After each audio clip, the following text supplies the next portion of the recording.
waiting room of a hospital is a full-wall dose of the most vicious truth serum ever known to man. Months, years, decades of lies and deceit suddenly dash with the speed of light to the fore. Everybody feels compelled to tell the truth when waiting on some good sign, some good news about a fallen loved one who now lies medicated, sedated, and numb, with every struggling breath slowly creeping towards the cold, wintry arms of death. All of a sudden, these waiting relatives are prime candidates for the let's get right with God ticket. The reality of the thought of one's own demise, while one is still strong and breathing, is the fire that ignites pompous piety. In other words, when one thinks that death is at his door, here comes the bullshit. My father, fully, lies in this hospital, very sick, I'm afraid. My father charted my every step through that vicious, mean obstacle course called the labyrinth of life. My stride was strong, sharp, and true. And now that he lies closer to his maker, I suddenly feel weak, very weak. And I ask myself, if he dies, am I next? I'm anxious and I'm frightened. Who wouldn't be?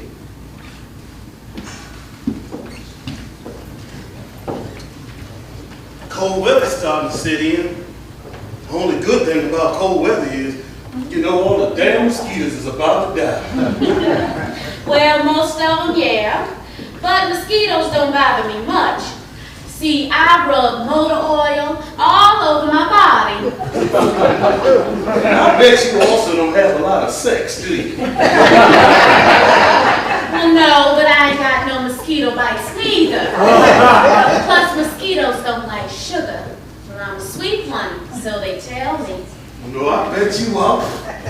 Jesse, sit down before you wear a hole in the floor. That pacing back and forth is putting me in a daze. Patrick, please. That's my brother in the emergency room. I worry as much as I like, thank you. Suit yourself. And you should be worrying too, instead of lusting. Well, worrying don't help. My name's Ethel, but they call me Cookie. I'm a Whitaker from across the river in Blady County. Me and my sister Clara farm 36 acres. We raise cows and hogs. Please make your acquaintance. I'm Pat Ennis. This is my sister Jessica. I'm Jesse. We farm 62 acres of land. Me and my husband, Jolie James. So, your name is Jesse James. Don't you forget it. Oh, I won't. Pat, you look like you might be single. At least I don't see no ring. And a striking looking single man you are. Well, I'm single too, in case you're wondering. With that motor oil thing going on, single you'll always be. Oh, now, motor oil perfume runs in my family. And it always smelled bad. Oh, now I can fix up and smell good if I'm forced to. I'm not forcing you. But then again, this is not Saturday night, and I'm not on my third can of beer. A great poet once wrote, the girls always look pretty at closing time. I can look pretty way before closing time. I got my mama's hips. Oh, I can cause trouble when I fix up, and my big fine legs will stop traffic. So will your big mouth. Cookie, don't start nothing now.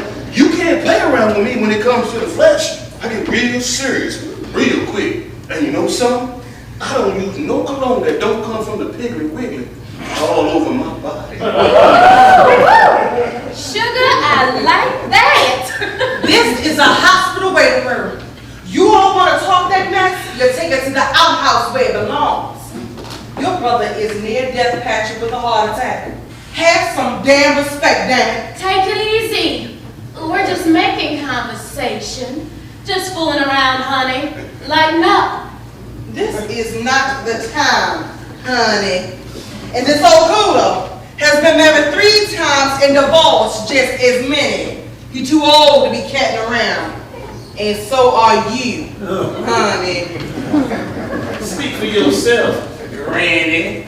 I've never found a woman who's able to keep up with me. Oh, I'm a mess, I tell you. And me being a Republican, don't help. Scares hard. Well, I am not scared. Let's stuff the ballot box. I don't like this woman. Well, that's rude. Forget about her, Cookie. She's always been ill-mannered, and being on the change don't help. No, sickness and heart attacks don't help. And being around you and Miss Britches over there don't help none either. Respect, damn. Jesse, will you relax? Well, I never thought nothing could stop my sister Clara. Woman could plow any man if she had to. But now look at her. In this hospital with tubes running from everywhere but her eyeballs. Sickness ain't got no friends. My sister's gonna love this blanket. And she has cancer, you know, the liver. Now they said we could see him. Why they taking so long? It's been over 3 hours. Jesse, will you please take it easy? Give me a headache. And my sister Clara was in intensive care for weeks before they moved her on the floor. I was so happy. I love that old buzzard. Out of 4 children, me and her is all that's left. And we live way out in the country. Took the rescue squad forever to get to us. Well, if you live here in Bend River, be glad. At least you're close to the hospital. On the other hand, it must be pretty noisy with all them sirens blasting all the time.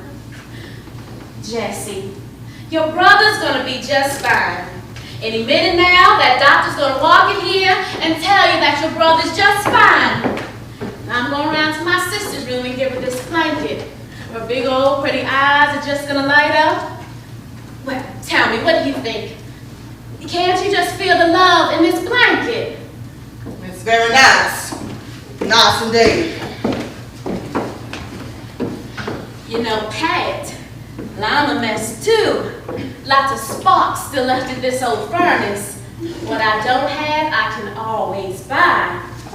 Last hog I sold, I bought me these here boob lifters. Well, I'm proud of these things. Take them out at night, put them on the dresser. Next morning, they sitting there waiting for me, smiling. A damn stone bug woman, sagging everywhere. Except up here.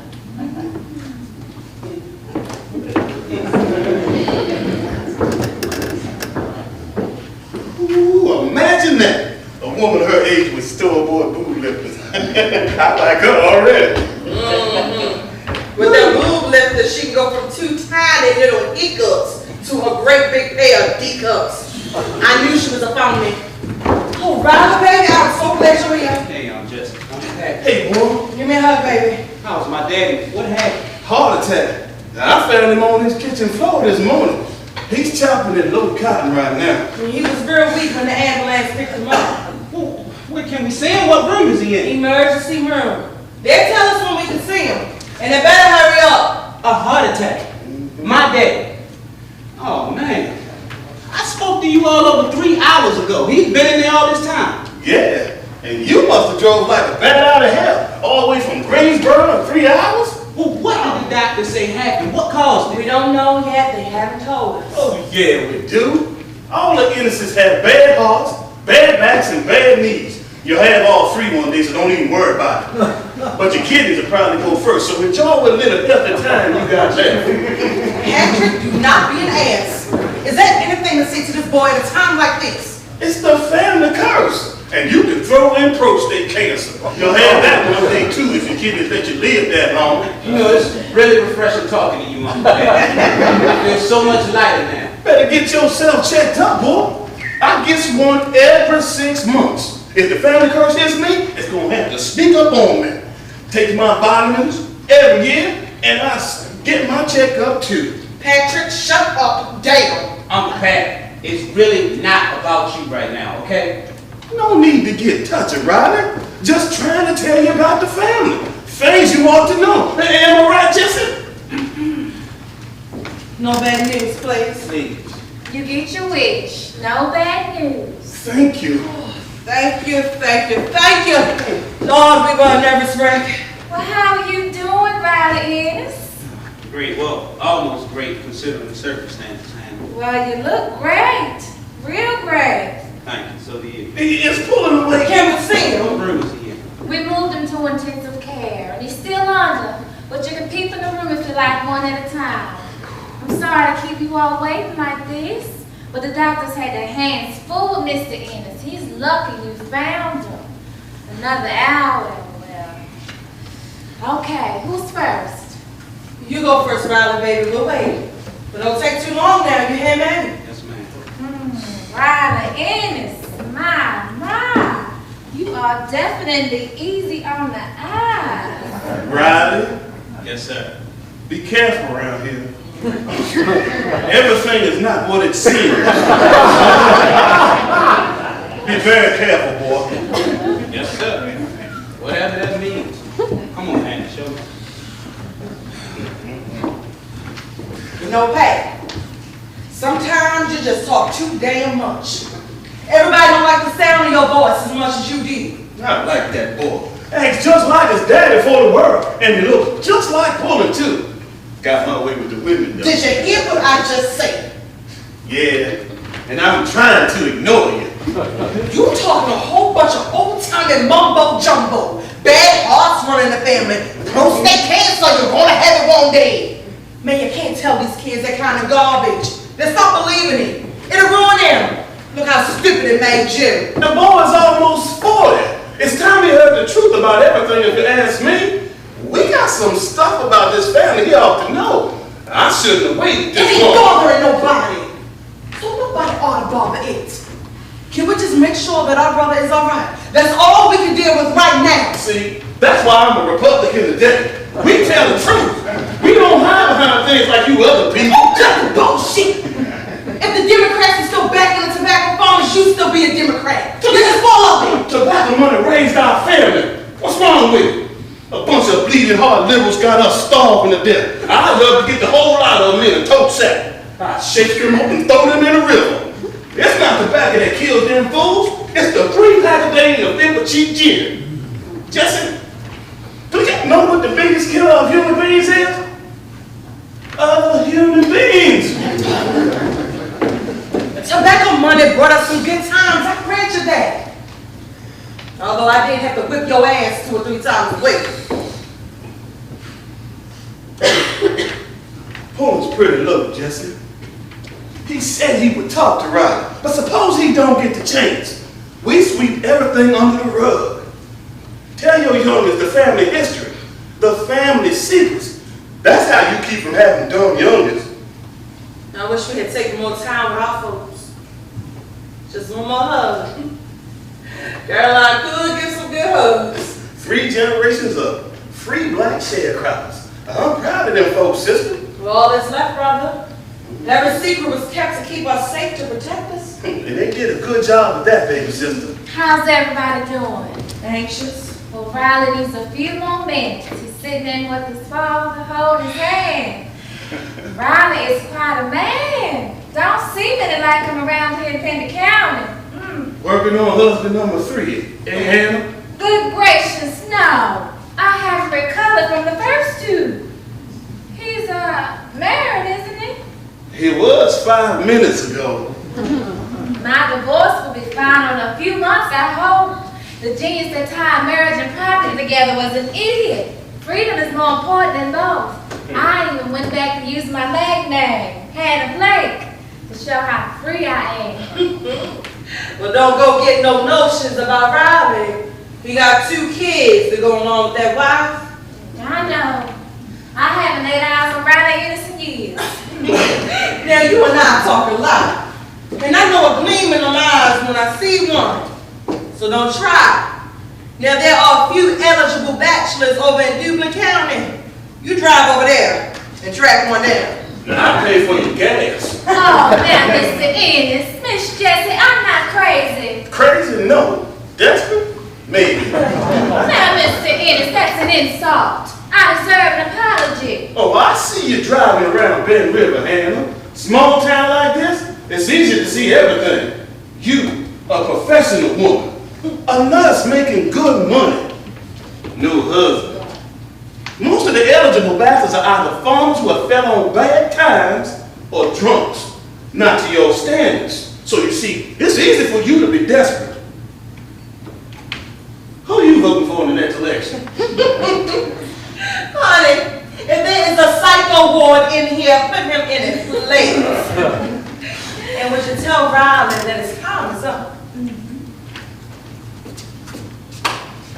You're right, Mr. Ennis. It's not easy. Not easy at all. Especially when you only want the best. You should only want the best. You a Southern lady, right? Yes, ma'am. Well, all right. That Robinson family that live out in the county, I'm sure you know them, Hannah. All them crazy youngsters. Most can't read or write. Use sign language. None of them. Born in the hospital. You know why? Embarrassment. You're right.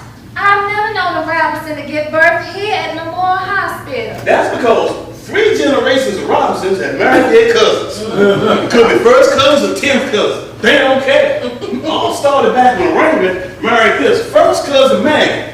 They had 9 crazy kids who all married their first or second cousin. Their children, all 22 of them, did the same thing. So they never get birth in the hospital because they don't want to be embarrassed in case the young come with 4 legs and 3 eyes. Oh, now, Mr. Ennis, I'm sure you're making a point. But, sir, I really don't know what that point is. Rambling, Hannah. Just rambling. Come on, let's go get Riley out of Pullen's room. Oh, and Hannah, always be a Southern lady. Never bow or stoop low. A Southern lady, always. He's sleeping. I put my face right next to his. I whispered, Dad, it's me, Riley. I love you. He moved, but he never opened his eyes. He's heavily sedated to keep him comfortable. But don't worry, Riley. Dr. Shepard is a brilliant cardiologist, and I wouldn't dare let anything happen to your father. He's a very lovely man, and so are you. Thank you, man. You're a sweetheart. All right, thank you, Riley Ennis. You're welcome, man. Come on, girl. Come on. Fine lady. Very pretty. Leave that girl alone, boy. She's not for you. Keep your lizard under control. I don't have no lizard. I took after my daddy. Mine is a full-grown snake. You took mine after your daddy, too. Hey there, Mr. Ennis. Howdy, Rachel. Hey there, Riley Ennis. Long time no see, Rachel. How you doing? I'm fairly middling, and you? Fairly middling. My father had a heart attack. Oh, I'm sorry to hear that. I brought my new baby girl in for a checkup. I believe she got a slight fever. Dr. Wooten's got her in the examination room now. I sure hope your daddy gets better. I heard you had another one, Rachel. At your age, that'd be called a late life baby. But at least you ain't a Robinson. You can be thankful for that. No, sir. I'm a Johnson all the way. How's your husband, Donnie Lewis, taking it? He ought to be taking it fine. He's the one who did it. My baby girl will be 5 months in just 2 days. Time sure go by fast, don't it? That makes 3 for you all, don't it? Don't have no more. Them youngest got to be educated. Think about it. You don't want to end up being one of them welfare black folks. Welfare. For your information, mister, my husband is a foreman down at the electric plant. What's the baby's name, Rachel? Tamika Tonisha Bonisha Lewis. Tanisha Bonisha Lewis. Yes, sir. Pretty, ain't it? I like it, Rachel. Ooh, I think it's the most ridiculous thing I've heard this year. What? Uncle Pat, that's her baby you're talking about. I don't care. What kind of name is that for a black American child? It's African. Fine, if you lived in Africa. Just so happened this Bend River, North Carolina. Why did you black folk name your youngin' these weird names? And the name's not African. You made it up, didn't you? Just like the rest of them fake, ridiculous, made-up names. Johima, Watima, Wakatanima, Jamaletta. What if I did make it up? I like it, so mind your damn business. It is my business. And it's your business too, child. Our ancestors worked the cotton fields, the tobacco field, and the cornfield in the heat of the day, just so we could live long enough to be given a name. Our ancestors were named Ransom, Luke, Cora, Ada, Elijah, Noah, Sally, holy names. And you black folk come along and insult our ancestors by naming your children made up stuff like Tamika Talisha. Uncle Pat, knock it off. This is not right. Wrong. You people ought to be ashamed for insulting our ancestors like that. You insulted our slave heritage was made us strong and wise. Now, there are a few exceptions. For instance, if your husband's name is Bob and your name is Ella, you can name your daughter Bob Ella. I will accept that. If it's a boy, you can name him Bob E. I will allow that. You know something, old man Ennis? You are a practicing asshole. And I'm gonna wait outside before I break your jaw. I like that little thing. She got spunk. Just like her Aunt Isabel. Oh, did I ever tell you about her Aunt Isabel? She lived over in Birdball with a pretty women stay. Why did you do that? That was downright mean. I just told her what a lot of people think, don't say. It's not your place to do that. What's your two children's name, Big Head? You know their names. Riley and Bertha. Names from our ancestors. Good, strong, hard-working names. When the spirits of our ancestors come back to wish us good luck, they're going to be looking for names they're familiar with. Names like Riley, Patrick, and Bertha. Now, do you know they ain't going to know who Tamika Talisha is? They won't even be able to pronounce it. And poor little Tamika Lee Delucius is going to miss out on her blessing because the spirit of her great-grandmother, whose name was Rebecca, couldn't recognize who the hell Tamika Talisha is. Don't tell me nothing about slave names. You had better wish you was as good and strong as the slaves who were giving them names. You really are a piece of work, Uncle Pat. Damn right I am.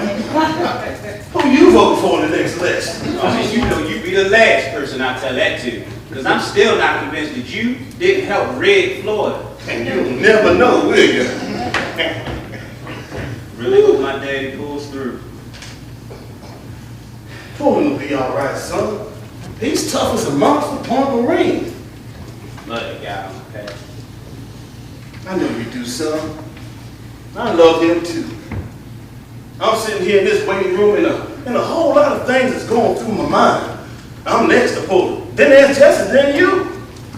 And no one's ever told you what this family was about. And Jesse and Jolie got them two boys, but nobody ever told them about this family either. Remember John Hicks? Mr. John Hicks with the 5 pretty daughters. One and the same. John always wanted a son, but God chose to bless him with daughters instead. He named all his girls after him too. There was Joneva, Janetta, Janola, and the baby girl Johnson Sue. Now he threw in Sue out of respect for his wife. Wait a minute now. There's a boy in there somewhere. Calvin Hicks. Calvin's not his. Calvin belonged to Jimmy Hicks, John's baby brother, who married Sue after John divorced her to marry Sue's Aunt Thelma. Dang. Oh, you ain't heard the worst of it, what? You know, I just can't figure out whether I should play corner or back this year. Man, I thought my daddy would live forever. Pass forever. Man, he was so strong. He used to get the best hugs. You know, he used to tell me, in order to be a real man, had to know how to cry, how to hug your youngins. Good man. Yes, he is. A good brother, a good father, and a damn good pain in the ass sometimes. Yeah, I used to ride past this hospital as a kid, riding my bicycle. I see sick people coming and going. I see their relatives coming and going. Every now and then I see a hearse parked out back, picking up the body of somebody who died. All those people coming and going because of sickness. I never thought I'd be one of those people one day.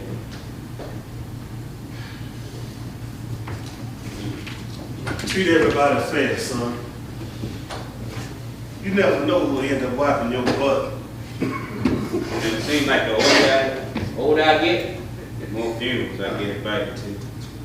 It's one invitation I can sure do without. Ooh, I like getting invited to funerals. Because I know if I'm invited to a funeral, it's not mine. Uncle Pat, you are going to live forever because you're not going to heaven. And I'm pretty sure the devil is probably afraid of you. So we stuck with you. Oh, I like being stuck here. Pat, this woman told me you insulted her. Now that is not right. I expected more than that from you. Apologize to her. I'll apologize for him. I'm his nephew, Robert. I'm Cookie. Pleased to meet you. He didn't mean it, Rachel. Yes, it is. I'm sorry if you was insulted, but I'm not sorry about telling you the truth. How'd your sister like her new blanket, Cookie? Well, she loved it. Thanks for asking. Pat, you can't go around saying anything and everything to people. That makes you very not nice and strange. You didn't have to talk about my daughter like that. And I do believe in the truth, although I know the truth is not in you. Oh, do you now? Well, then maybe you'd also like to know that you was adopted. What? My God! That's enough, Uncle. Adopted, you're crazy! Look, I didn't do it. Don't you want to know who your baby's real grandparents are, Rachel?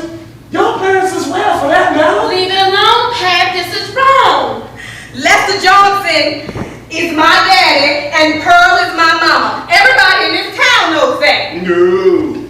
Your mama named Louise, Pearl's sister, left here about 35 years ago. Left here with a slick-haired gospel singer named Tommy. Don't know his last name. Boy had one of them beautiful convertible Buicks. One of them hoes. Kept it clean. Shoes always shine, even when it rained. I believe he was your daddy. Louise gave you the pearl, so they say. No, you're lying. Why are you saying this? He didn't mean it, sweetheart. Uncle Pat, this is embarrassing. I thought you were a different man. Well, you're a disappointment. Oh, attacking this woman like that. You be ashamed of yourself. Rachel, you're way past 30. Stop letting everybody make a fool out of you. Half the town know that Louise is your mama. That's not true, you lying son of a bitch! Child, about 5 hours ago, I was slapped in the face with reality. My brother was dead from a heart attack. Yesterday, at this time, we were sitting on his back porch drinking coffee, laughing and talking about whether we were going to plant corn or tobacco next year. Tomorrow's not promised to us, and I don't want to leave this earth with a bunch of lies on my chest. It's time for honesty, and I'm getting it off my chest before I go to my mansion up yonder. Your mansion up yonder. You best be worried about your fiery furnace down under. You know, Rachel, I believe you was a maid in the backseat of a car, baby. Let's see. You were probably born in March or April. Made in the backseat of a car! Yep. That means that Tommy had the top down on the Buick while he and Louise made you in the back seat. Which means it had to be real warm outside. Which means that it had to either be in the month of June or July. Which means that 9 months later from July would be March or April. That's how the New York birthday was, you made in the backseat, baby. Well, I can't figure out yours. Made in hell, baby. Oh, no, I wasn't made in hell. I'm a made in the halo, baby. See, my birthday is in September. Which means that my mom and daddy had to make me 9 months before then, which would have been January. Which means it was cold. Which means they had to have sex on the inside. Which means that the halo. I do not need that information. Thank you very much. And I wouldn't tell you my birthday if my life depended on it. This is not true. Why are you saying these things? Why are you picking on me? I never did anything to you. I know, baby. You just have to come along. Oh, wow. Look at me. Well, I still do not believe you. You are not a nice person. You wait until I tell my daddy he's going to hurt you real good. This is just too ugly for me. I'm glad I don't live in this county. Now I'm going home and make my sister Clara some soup. But she'll love some hot homemade soup. Pat, you really surprised me. And I thought you were more sensitive. That's not my business, I suppose. Cookie? What? Excuse me? Yes, Pat. Could you bring me a bowl of soup? I can be sensitive in the right situation.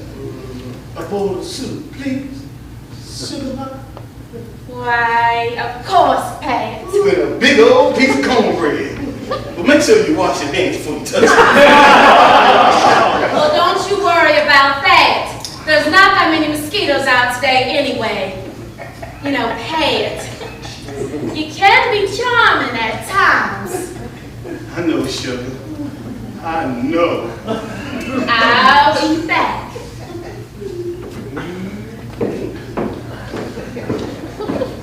Man, oh man, oh man! A woman with big hips like that will test your man, little boy. More words to live by, Uncle Pat. Where did you come up with this stuff? You know less than Pearl of Rachel's parents. Aren't they? Louise is her mama. You ought not lie to young folks. Grown folks yarning to young folks is what's got them all crazy today anyway. Look at you. Thanks. So go by your daddy's room and tell Jessie her time is up. Howdy, Pat. Got here as fast as I could. Glad you're here. Howdy, Casey. Mr. Ennis, sorry to hear about your brother. Well, hot damn, this must be Riley. Yeah, you sure got the Ennis look. Well, you haven't changed, fella. Neither have you, Gordon. Hey, Casey. And I hear you still the county's most eligible bachelor. That I am. Looking at me a rich one this time. It's good to see you, Riley. It's good seeing you too, man. It's been a while. It's been a long while. We got to do something about that, Gordon. Yeah, we do. We need to just sit, chew, and spit over a good plug of chewing tobacco. And talk about things. And I wish the circumstances were different, Riley. So do I. Still a redneck, Mr. Gordon. Damn right I am. When you going to join us? That's a good one. Thanks, Pat. I thought it was. Stars and bars forever got tattooed on my heart. Casey, you're a college man. Talk to your father. Let him know that that flag offends some people. Has he ever heard about a little American incident called slavery? He's got his own way, Riley. We might not always agree, but he's still my dad. Go's a good friend of the family, son. A very good friend. Man, please, he just as soon hang you and speak to you. He's not like that, Riley. His mind doesn't work like that. He's a farmer, like your dad. And you don't have all the facts. Well, you don't have to defend me, boy. Riley, my folks believed in this flag. My daddy, my granddaddy, my great-granddaddy. Now, I understand how you feel, but you got to understand how I feel. This flag ain't never put nobody into slavery. It's a battle flag. Oh, give me a damn break. What it stands for, put millions of people in slavery. This man's your friend, Uncle Pat. Casey, we knew each other in high school. We played football on the same team. I mean, me and you, we were friends. But your father We were more than friends. Riley, son, we come from a family of free blacks. We weren't all slaves. I'm not just talking about us. I'm talking about the institution. Riley, you seem like a thinking man, so surely you'll understand what I'm about to say. See now, you hate the stars and the bars for something that ended over 140 years ago. But today, we're being overtaxed, overwatched, poisoned by nasty air, run off our farms, can't make a living on tobacco anymore, and we're fighting somebody else's war overseas in countries even Oprah Winfrey can't pronounce. What about that? That's terrible.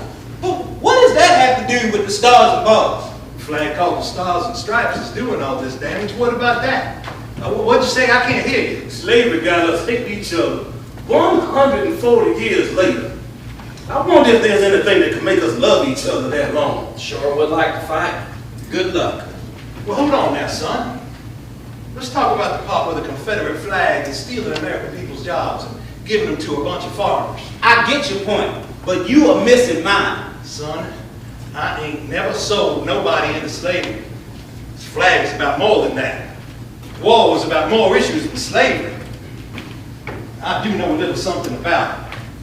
And I know that your African ancestors sold slaves to the Portuguese and anybody else that had $2. So, instead of being pissed off at me, why Why don't you go over to Africa and cuss them people out if you're that damn mad? Oh, well, usually I'm not. It's just when I see you with that lovely t-shirt, Gordon. Riley, I mean, you need to talk. I need to see my dad. Hell, you're both right, Gordon. I wouldn't care if you flew 100 minutes draws from the flagpole. The norm on my farm is due at the bank in 10 days, and neither one of them flags gonna help me pay it. Gordon, Casey. Howdy, Jesse. I'm sorry about Poland.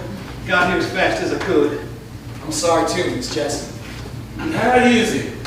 Low. Real low. Lots of tubes and stuff. He'll be all right. You know, Pullin. His stuff is wet leather. I pray that you're right, Patrick. I hope that you're right. Aunt Callie said she'd be over later. We all chip in if you need anything. Thank you, Casey. We can always count on you, sir. It'd be good to see Callie. Seems like we're always in a waiting room these days. Somebody's either dead or about to die. I hope that's not the case today. Family's getting smaller, that's for sure. One day, might all be gone. No more family. How sad that would be. I hope Pullen don't die. There were some things I wanted to say to him.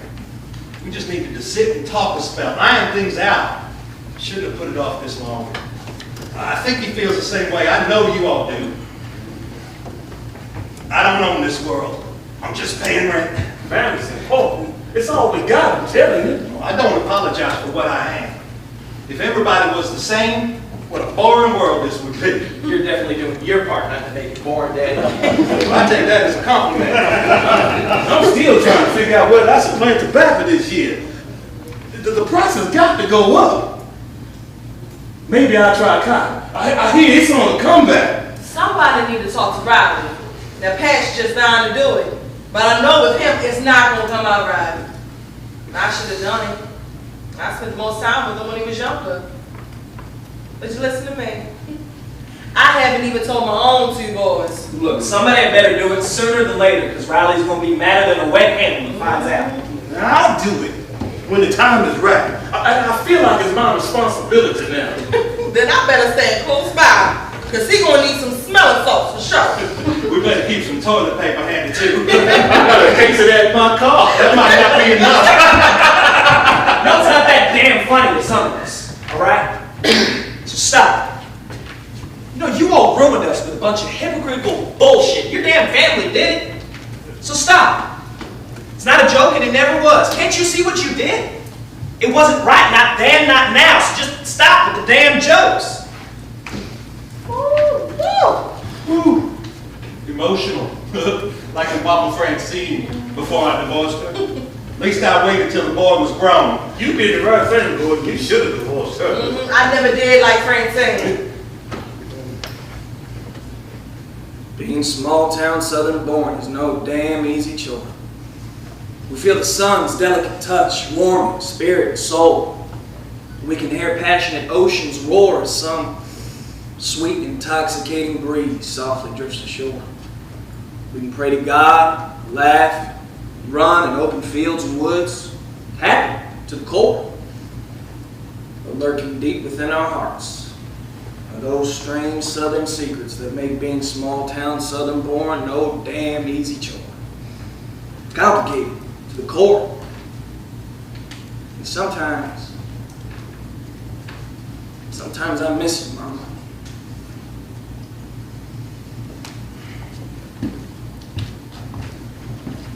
You know, everybody's a redneck if you ask me.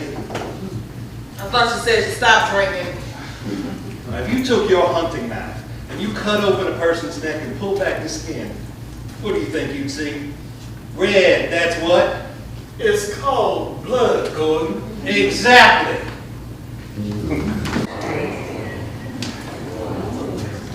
Hey, how you doing up there? It's me, Riley Ennis. Remember me? I know it's been a long time. Well, if you're not too busy and you're not mad at me, I'd like to ask you for a favor, sir. Or maybe it's mad. God, please take care of my daddy. He's a good man. Now I know I haven't been to church since Methuselah was a baby, but my father Pullen, he goes to church every Sunday. He's sick and he needs you right now. And if it'll help any, I got a confession to make. You remember 30 years ago when Miss Rosie's hen house got broken into and all the eggs stolen? Everybody thought a fox did it. Well, madam, sir, it was me. I stole over 18 eggs from Miss Rosie's hen house that day, and I sold them for a nickel apiece. And for that evil deed, I'm sorry. Would you tell Miss Rosie that for me, please?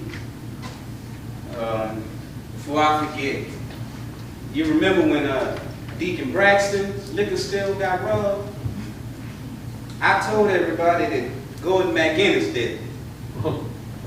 It was me. I'm very sorry for that evil deed, Madam Sir. And I'd ask you to apologize to Gordon McInnes for me, but he's going to hell, and you won't get the change. Well, I guess that's all I have to say for now, except please, Madam Sir, please make my daddy well. Amen. Oh, by the way, I donated $20 to my daughter's church picnic last Sunday, if it'll help any.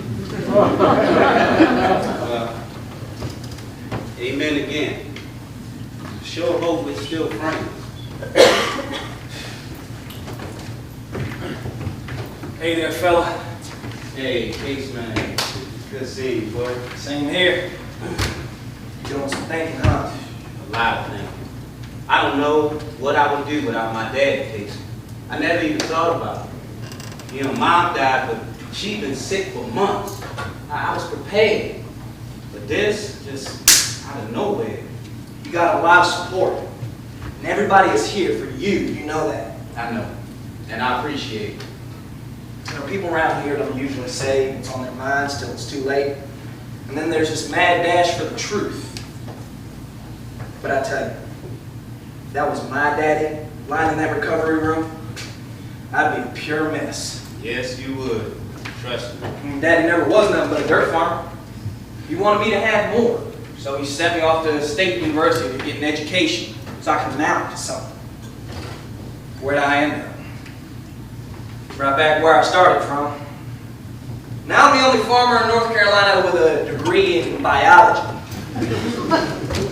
I ain't complaining though. I love Penner County. My heart and soul belongs to this place. Backwoods and all. You ever talk to your mother? At least twice a month. I miss her, Riley. Thought about going back to school, get my master's. Wouldn't be in biology, but I don't know what in just yet. Do it, Casey. When I graduated from A&T, I had plans for North Carolina Central Law School. Well, me, I get sidetracked with a restaurant. My choice, of course, but law school would really please my mother Helen. I miss her every day. I do not want to have to miss my daddy, too.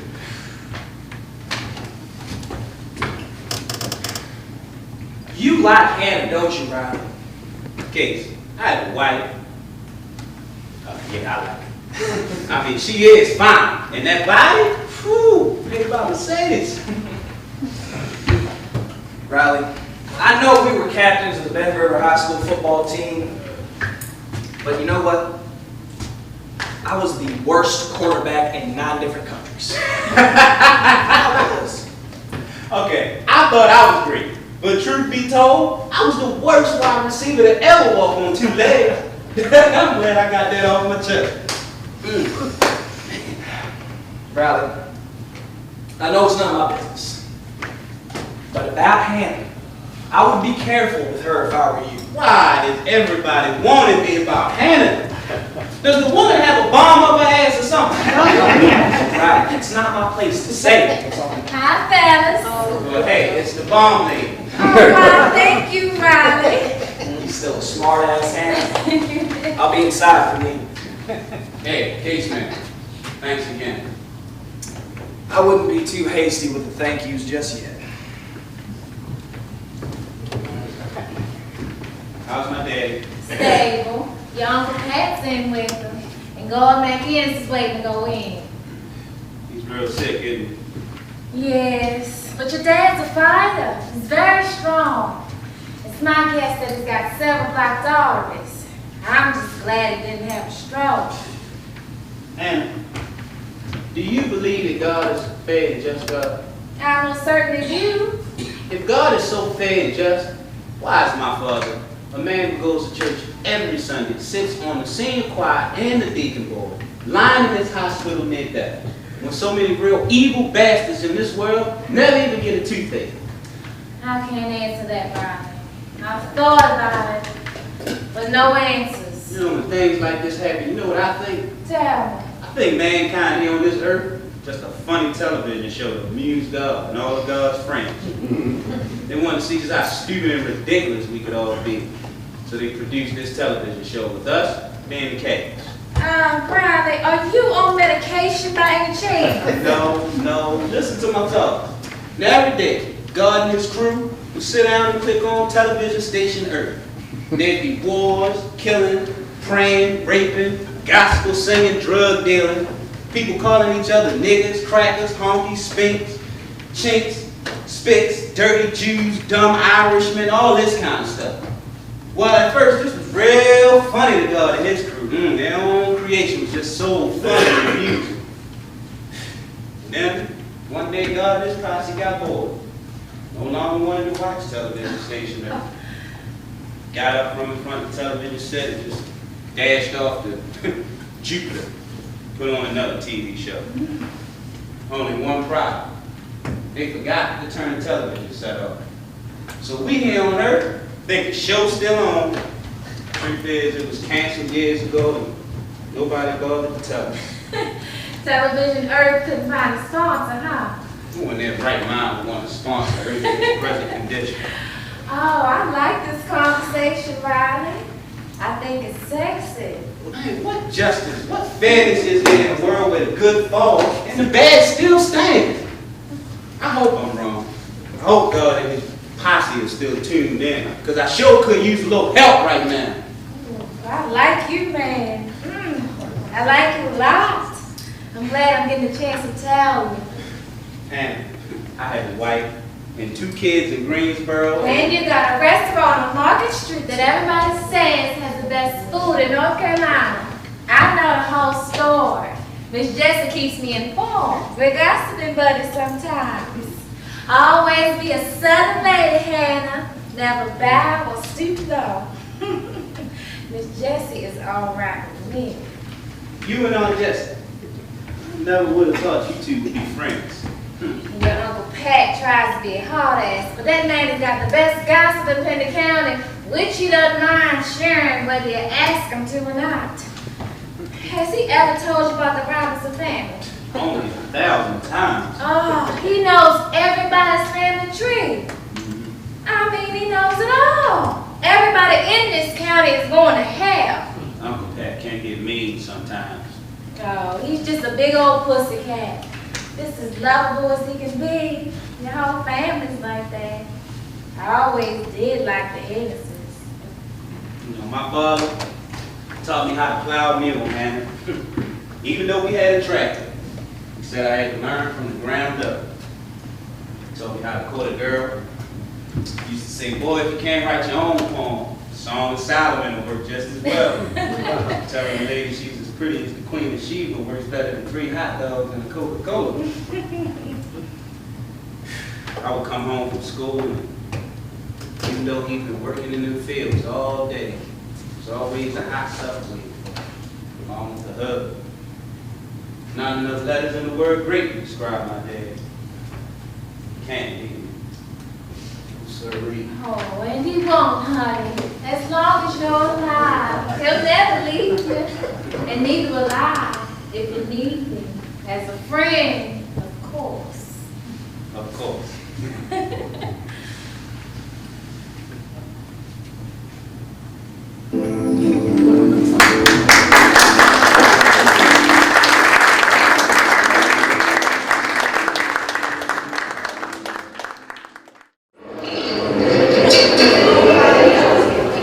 Daddy, don't you feel bad seeing him lying there like that? Maybe our family could have done more to help each other. I should have been closer, that's for sure. We treated them fair.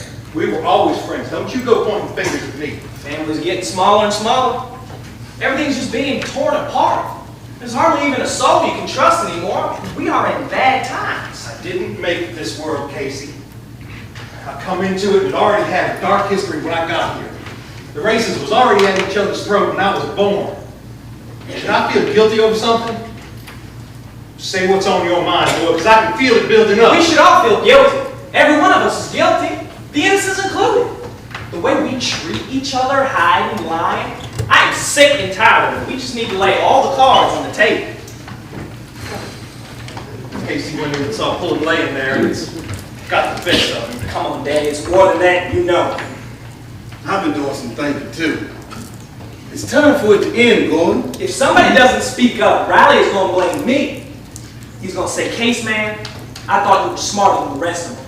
I thought I could trust you. It's not your responsibility, understand me? Gordon's right. Me and his daddy should have sat him down years ago. I saw Lena hugging Riley out in the yard. They was getting real comfortable. She had that, I want you to grab my ass look in her eye. That's not good. He's already married. Well, that ain't stopping her or him. We used to have some good times on these farms, Pat. You know, Hannah was sweet on Riley in high school. I think he felt the same way. Visiting each other Saturday nights.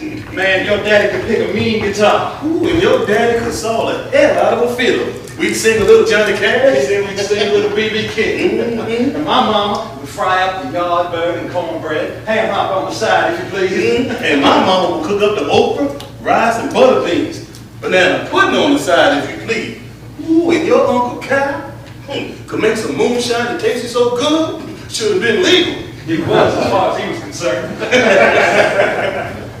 I was just in Daddy's room. Still hadn't opened his eyes yet. Aunt Jessie just went back in. Your daddy is going to be fine, Riley. He's a tough one. The Lord's will be done. Gordon, what would you know about the Lord's will? You still trying to figure out if all men are created equal, which I'm sure you don't believe. Now, you don't know what I believe. Now, contrary to your belief, I might be smarter than you. I might know things you don't know. You're judging me on face value. If I judged you like that, you'd call me prejudiced. You are. You and all you rednecks in that organization, Confederate Sons. All the necks in that organization make that be red.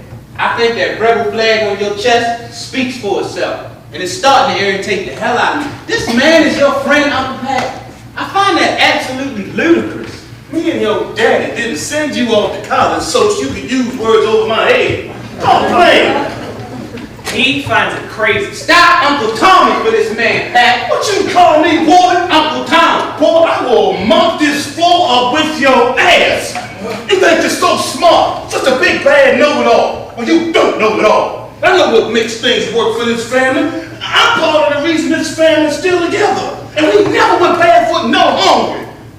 Just Uncle Tom helped keep you safe when you was a child. I helped raise you. I sent you money when you went off to school. I helped you open your own business and you gonna call me names? Apologize to me right now. I mean it. Apologize. Apologize to you. Uncle Pat, you know what Gordon McInnes stands for. Why should I apologize to you for telling the truth? Because Gordon McGinnis and his family are your damn cousins. Oh, damn, not today. Man's at his bag now. What? No, what'd you say, Uncle Pat?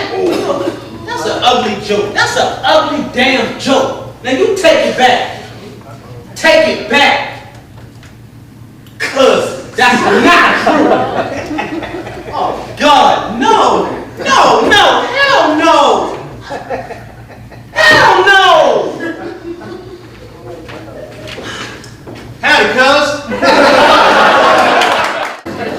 Pat Gordon, I thought we agreed not to do this today. No, you agree. Stop twisting my words, I don't like it. Casey, you know about this. Since last Christmas. Daddy told me. I thought he was dying or just plain lost his mind. Turns out it was neither. Your daddy told me it was true, Riley. My daddy told you. Oh hell, he didn't even tell me. Uncle Pat, as much as you run your big mouth, not a word. I'm guilty. What can I say? Nothing, but I'm sure you're going to think of something. I should have called you. But it wasn't up to me. It was up to your folks to tell you. I tried to tell you out in the garden, but it didn't work out. I could get you one of these t-shirts. Of course,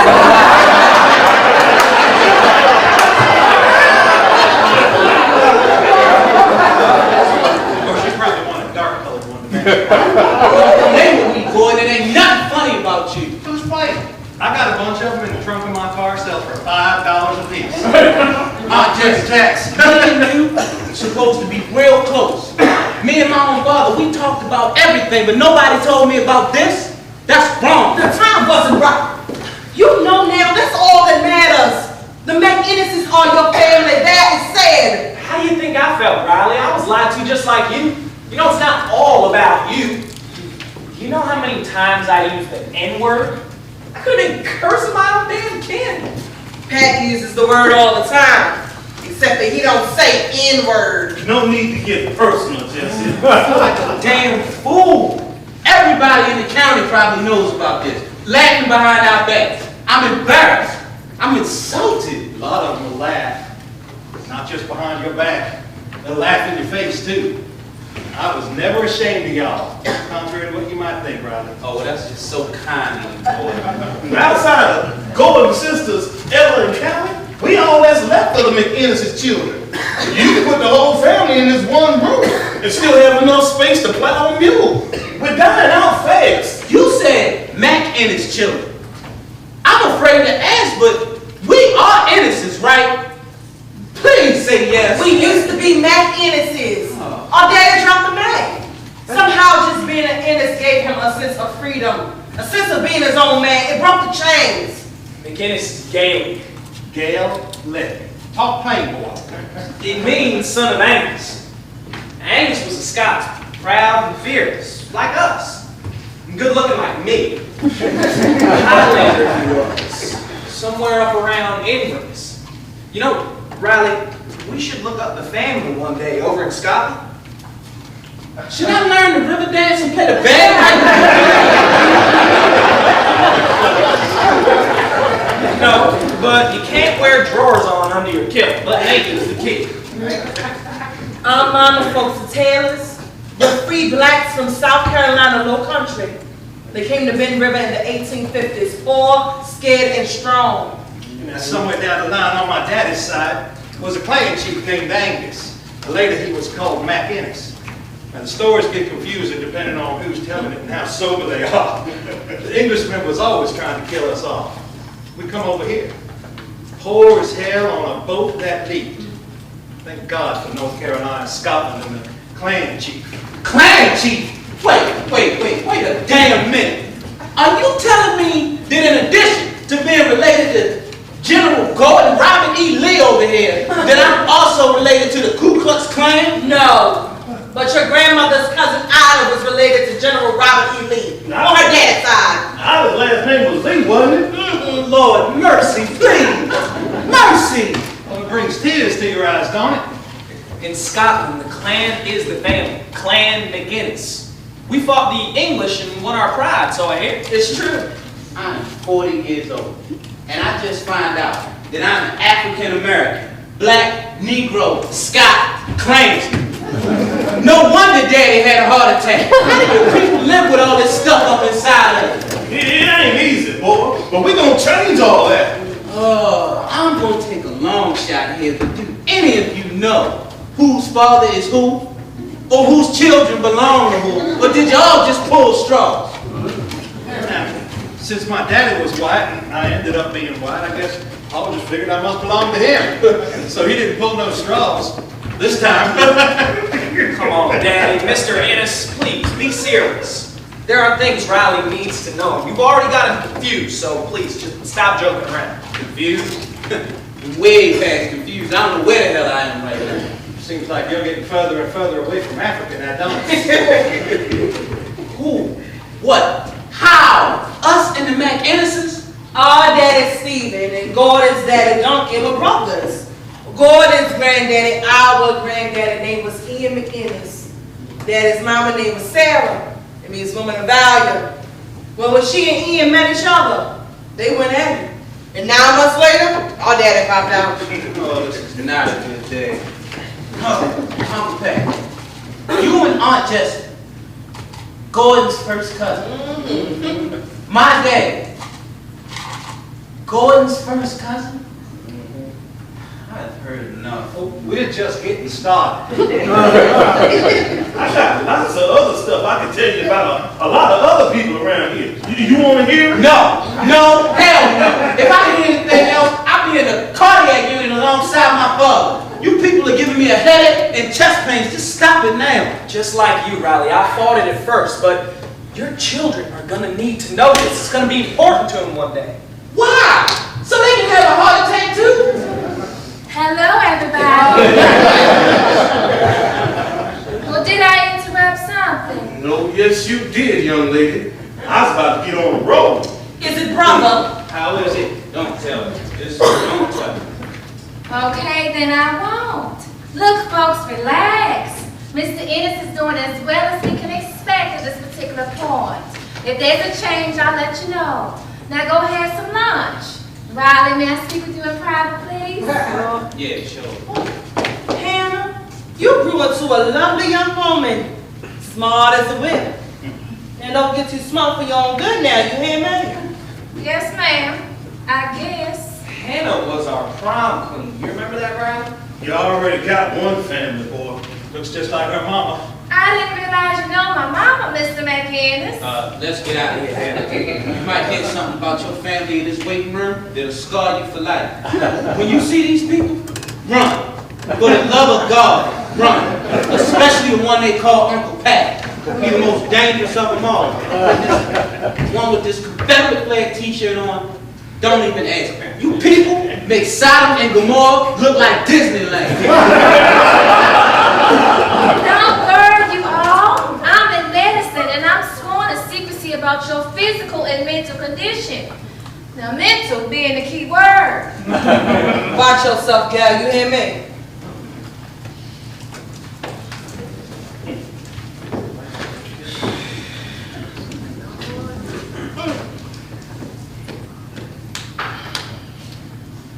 Today, in this weight room, there is a crisis. And you all are afraid.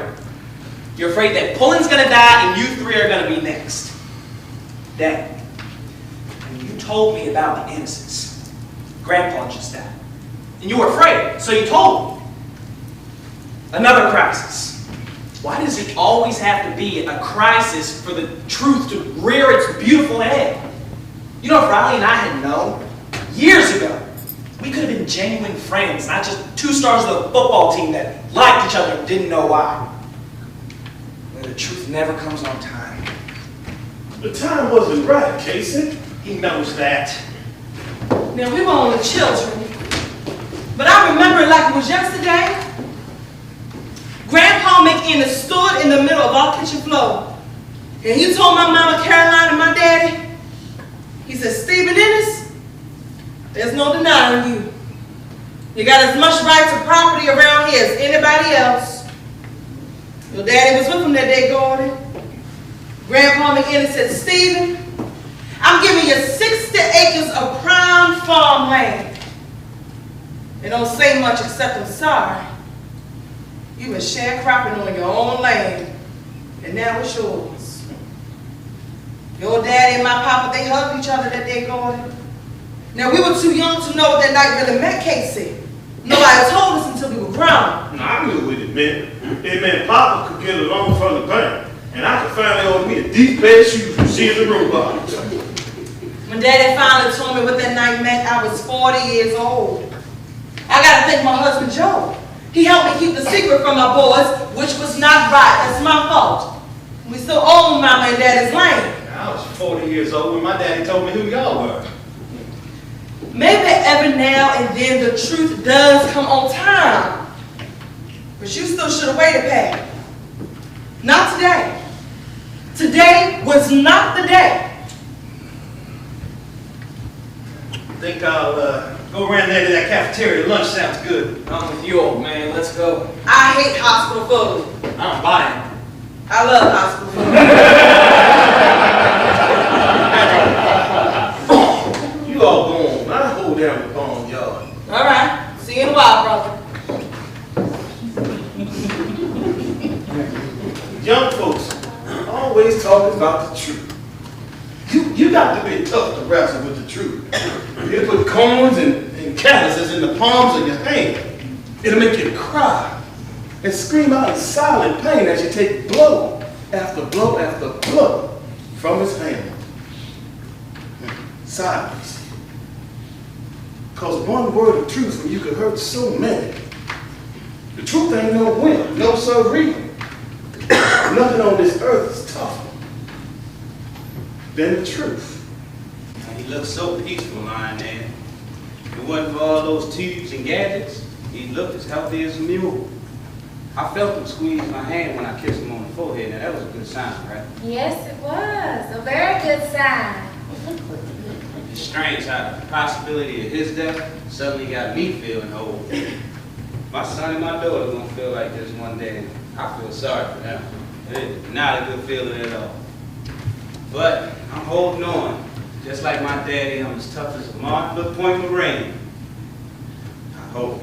How's the rest of the family holding up? Which side? Which side?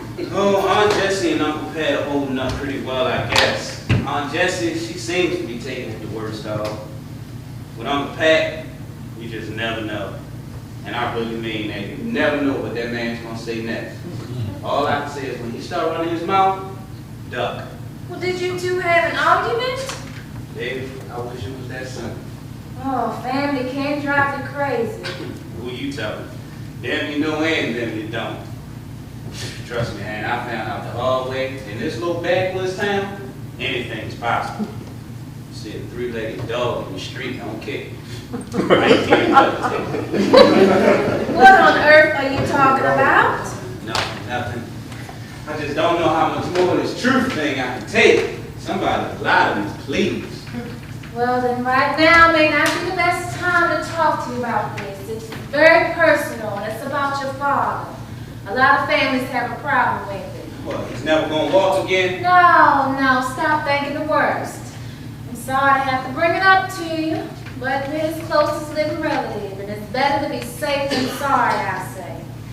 Go on. You might want to consider signing a DNR. What's that? It means do not resuscitate.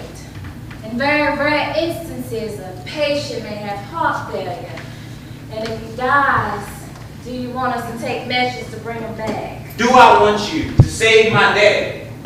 What kind of question is that? Do not resuscitate? Woman, are you out of your damn mind? Riley, I know it sounds bad. Bad? It sounds insane. Resuscitation can sometimes require extreme measures. There's a lot of pounding on the chest cavity, bones can be broken, and at your father's age, you have to ask yourself, will he come back in the same shape, or will he come back totally dependent on life support for the rest of his life? Think about it. Whew. And I'm glad you screamed at me. You'll feel better, don't you, baby? A whole lot better. Thanks, baby. Well, what are nurses for? Now, have you eaten today? Yeah, this morning, just before I got the call. Well, good. You have to keep your strength up. Why are you still living here, Hannah? Now, I'm looking at you, I still see my high school prom queen. She got the looks and the smarts. But she's still here in Bend River. Somehow, it just doesn't all add up. You seem more like a big city girl. Oh, no. I'm a country girl at heart and soul. I did my residency over at Richmond and took some graduate courses over at Duke. Now, that was big city enough for me, thank you. Anyway, somebody's got to be here to look out for the old folks. You're going to be there one day, like it or not. I admire you, Hannah, please. And I admire you, Riley Ennis. I always did. Homecoming, our senior year. That's when you first caught my eye. All decked out in a little football uniform. You were famous and I didn't want to stand in line. Anyway, I was very shy in those days. Yeah, I bet you got a lot of eligible bachelors on your trail, huh? Well, of course I do. But it's not always the eligible bachelors that I find attractive. The forbidden fruit can be just as tempting. that most people are afraid of a wedding band. And you're not. Not if I like to hand it to them. You're funny. But I'm no joke. I know how to take what's mine, if I want it bad enough. And I damn sure had a lot taken from me. When I was married, I used to play the quiet retirement aid role. Now that might work in the city, but if you take that position around here, these country women will take your man, your house, and your job.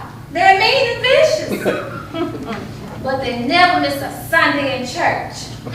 Sounds like a rough bunch. Please, I haven't even gotten to the bad side yet. There's a shortage of everything in this county, if you know what I mean.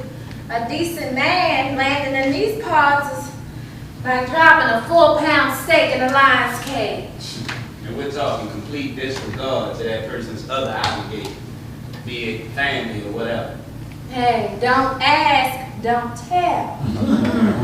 And Riley, you've got to start spending more time here at home. You're a bit out of touch. You know how isolated we are? Nothing's changing over the past 23 years. And isolation eventually makes for desperation. These are some good people, but they fight change. It'll never be different around here. They damn sure know how to hold on to secrets, that's for sure. Bet you got a few. Now, Riley, you're not a true Southerner unless you got at least 8 family secrets that you can't tell anybody.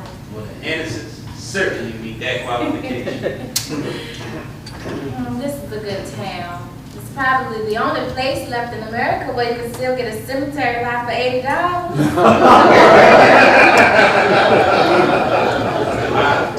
I hope we won't be needing one if you don't mind. Well, what are your secrets, Riley Ings? I secretly wish I could come home more often. 3 days at Christmas and 2 days at Easter for the past 20 years. I should be ashamed of myself. Are you? I have been for the past few hours, but restaurant keeps me busy. If I'm not there, things don't get done. 15-hour days. And I'm sure Dad understands. It's not like the family doesn't come and visit me, they do. It's just that, You don't visit them. yeah. You know something happened? Queen Sheba's got nothing. I know. And truthfully, do you think he's gonna make it? I'm a damn good nurse, Riley. And I could run ER better than any doctor. But I never know what's on God's mind. And neither do you. And I got some work to do. I'll talk to you later. Now, Mr. McInnes, we did not hear you back there. Why are you sneaking up on Negroes, Gordon? Negroes. You use that word out on the street, even you will get your ass whipped. It was supposed to be a joke, Gordon. It was. Mr. McInnes, you are so politically correct. Thank you, darling. I like to think so. Y'all won't mind if I sing Dixie, will you? Talk to you all later. Riley, I'd like to make peace with you if possible. Now, if it's not possible, then so be it. I'm making one last stab at it, then I'm letting it go. But I won't deny who I am, who my ancestors were, or what they stood for, just to make peace with you. I just won't do it, by God. And by God, I won't deny who my ancestors were, what they stood for and got knocked down for. Seems like we got a problem. And I never knew you were so prejudiced. You got a lot of hate in you. You need Jesus. That's ridiculous. Here we are fighting a war that was over before our granddaddies was even born. You know, if we're, God, I can hardly bring myself to say it.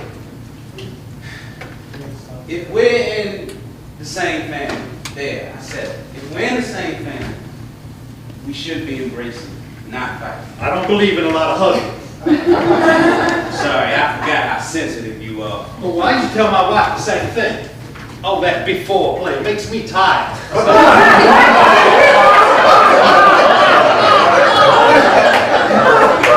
Any woman that wants my sexual favors has got to get right at it the second my drawers come off. But I go 6 times a day. I'm all man, son. Yes! Okay, Gordon, have a seat, please. Well, now, this is a start. Thank you for asking, Mr. Cousin Militant Man. You're welcome, Mr. Cousin Confederate Man. Slavery was the law since the time the first African set foot on this soil till Lincoln freedom. It was the law. I didn't make the law, it's just the way it was. The country was divided into North and South, and they're just Slave states and non-slave states, that's how it was divided. And yes, it was the law, but it was a terrible law enforced by terrible people, including the Ku Klux Klan, who flew that flag you're wearing. Well, now, I can't change your history, and you can't change mine. So what are we going to do? Before you start preaching, I'm not talking about solving the problems of the whole world. I'm talking about me and you. Your daddy has helped me cross a lot of humps over the years. When I was down with my back, he helped bring in my crops, and I've done the same for him. But me and you don't have that relationship. So what's it going to be? I need to know if we are going to respect each other. Are you sure we're relatives? Because if we're not, I do not have the time to deal with this. My hands are full, dealing with whether my father is going to live or die. So I really don't feel like refighting the Civil War with you, Gordon, or sitting down, bearing our souls, singing Kumbaya. Hospital weight rooms will do this to people. Better than a wake, though. Weight rooms will make people talk. Funeral home make people fight. Yeah, we're family. My daddy wouldn't lie about a thing like that. I think it's time we make things right. I agree with Pat on this. Well, how many more cousins do I have? Like you? Well, me, Casey, and my 2 sisters, it's all that's left on my papa's side. And my 2 sisters have got a bunch of youngins, but most of them won't claim you, so you don't have to worry about them. Of course, though, Nary and Barbara will like you. They voted for Ralph Nader. But you don't have a problem with it, with your open-minded liberal self. Hold it. You hold it right there. I'm no dat-burn liberal. You be respectful. Hey, I didn't mean to cuss at you, Mr. Confederate Man. Anybody who has relatives who fought for the Confederacy is eligible to join the Confederate Sons Organization. That means you. There's a meeting next week if you're interested. I'm not. Your daddy's a member. In case you're interested, so is Pat. My kids are gonna love this. Hi, kids. Our family, food for the Confederacy. They're gonna lock me in a nut house and throw away the key. And for the record, the only clan I ever belonged to was Clan McInnes. Man, this is one tough day for me, Gordon. And if I make it through, I do believe I'll finally be a man. Dead or alive. I never lied on you. I never lied on. Stopped yourself in your own tracks, didn't you? And what about when you told everybody I robbed Deacon Braxton's liquor still? What about that? Oh, I was only 12 years old, Gordon. Young lie hurts just as bad as an old one. I know you're the one that robbed that old bastard. You knew about this all this time, and you never said anything to anybody. Braxton deserved it. He made the worst corn whiskey in 10 counties. His moonshine would poison a rattlesnake. I stole 6 jars from him, buried it behind Daddy's cornfields for safekeeping. But you know what? Damn if somebody ain't finding and robbed me. Took it all. Yeah, I lied on you, Gordon. That would be me. Sorry. Yeah, well, the person that robbed you, that would be me. I'm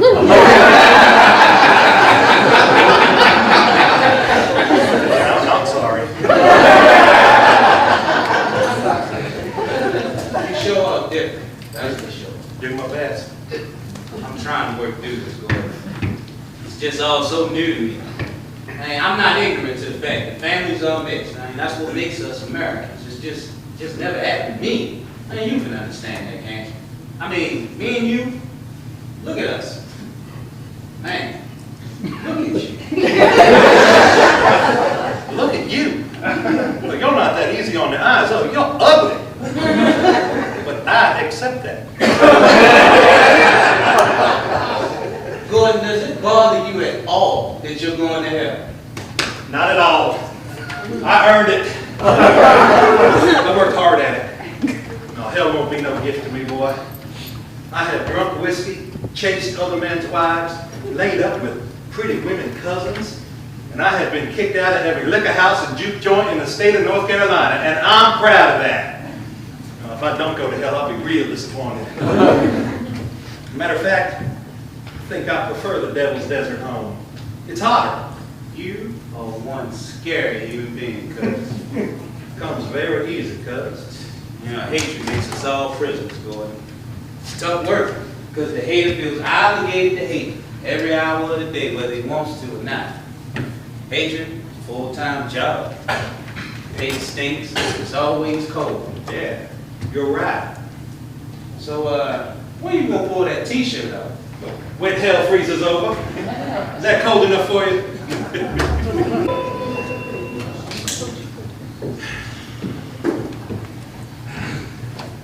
Hey, boy. Hey. I apologize for calling you an Uncle Tom. I shouldn't have said that because you're not.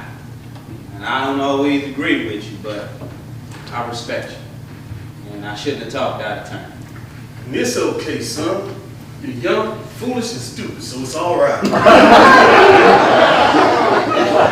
You can also be ignorant and rather dim-witted, too. That is when you're not acting like a dunce or a jackass. Did you leave anything out? No, that pretty well covers it. You know, Riley, years ago, even though things were hard for farmers, you could always feed your family on what you grew from the earth. You could eat it, or you could take it to the market and sell it for a good price. A price that gave you some dignity as a human being. I remember. My favorite trip was going with you and Daddy over to the tobacco market in Wallace. After you all sold all of that tobacco, it'd be Coca-Cola and ice cream time for me. Everybody got new clothes and shoes, and lots of goodies. Good days they were. Now, you could hardly feed your family on the land unless you were foreign country. Foreigners taking everything from us. All they don't take, we're giving it to them free of charge. And I admit, it's got me scared, son. Things are not in our favor. I might as well throw my tax money up a wild sow's ass and tell her to sue me. Don't worry, Unc. I got you back. I know you do, you ugly rascal. But Pullen's always been the one who knew how to keep us on our feet. When the McInnocents needed a loan, he's the one that showed them how to do it. When I ran into trouble, he was always there.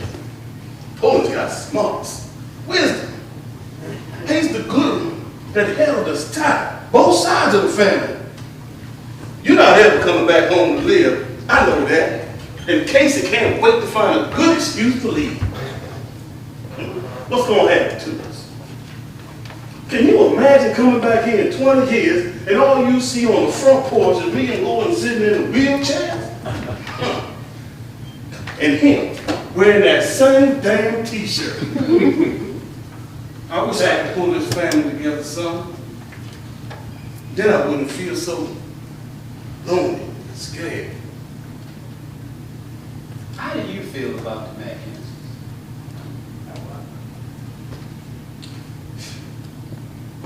Times are different, son. Folk have been mean towards one another. And all us being poor didn't help matters. Always amazes me how poor folk, black and white, always at each other's throats, trying to protect something. Protect what? Neither one of you had anything worth stealing. But a rich person, different story. They ain't even worried about you stealing from them either. No, sir. Because they knew, even if you took it, your poor ass wouldn't know what to do with it. That's why I always thought like a rich man. Even during the hot segregation. Even when I was treated like slavery still existed. You couldn't rattle me. Because I knew whatever I had that you wanted, you wouldn't know what to do with it even after you took it. And that's why I was always so relaxed and ready. Yeah, but how do you feel about the McInneses? Honestly, no Republican rhetoric, please. First of all, I don't know what rhetoric means, but I got a sneaky suspicion that you're a good example of it. Your family is not man's laws, son, and you can't change that. This is the hand that our family was dealt.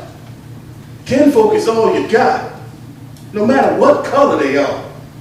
But I could be kin to anybody around here the way you all carry it on. Hey, my God, didn't they have condoms back in those days? Nah, too expensive. Besides, I would have run through a case a week. Riley, you're not getting comfortable with Hannah, are you? No, I am not getting comfortable with her. I got a wife named Sheila. Uncle Pat, you remember her? Oh, yeah, I know that. I just wanted to make sure that you knew that. You know, there's some things I need to tell you about Hannah. No, don't tell me she's a cousin, too. I mean, if she is, don't tell me. Oh, God, you're going to tell me. Oh, what cousin? What y'all talking about? Hannah. Hey, no you didn't. I know you didn't. Man, no. Is she?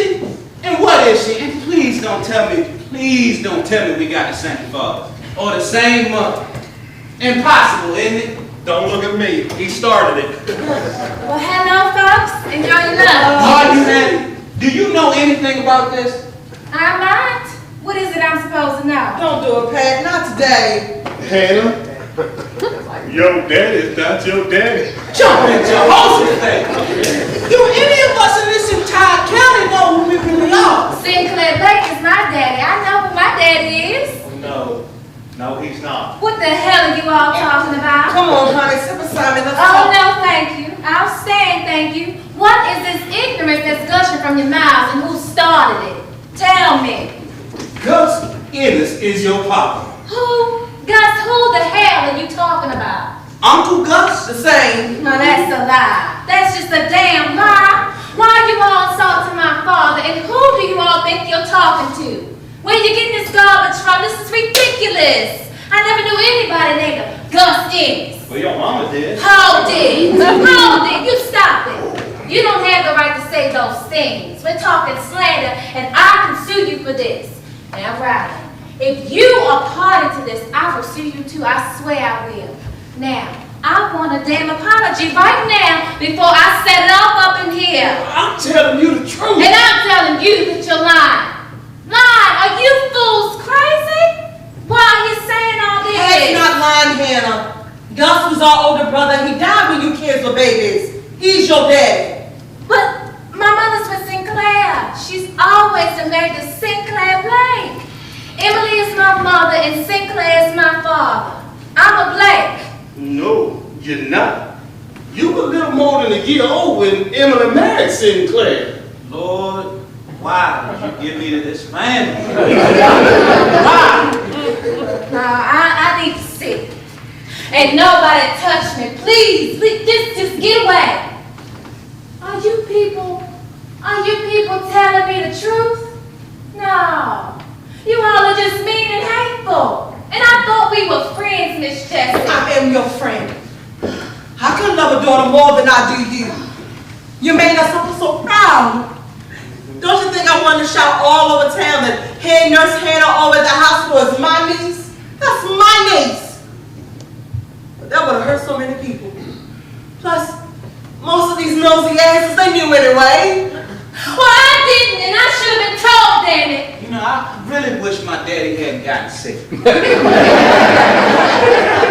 This waiting room is the devil's secret hideaway. I could go on the rest of my life not knowing any of this, and I do believe I'd have been a better person for it. No, damn it, no. You was bound to find out one day, Riley. But it didn't have to be today. I mean, who else out there in the county should we know about? What other relatives do we have lurking out there somewhere? I mean, at this point, if you told me Mr. Ed the Talking Horse was a relative,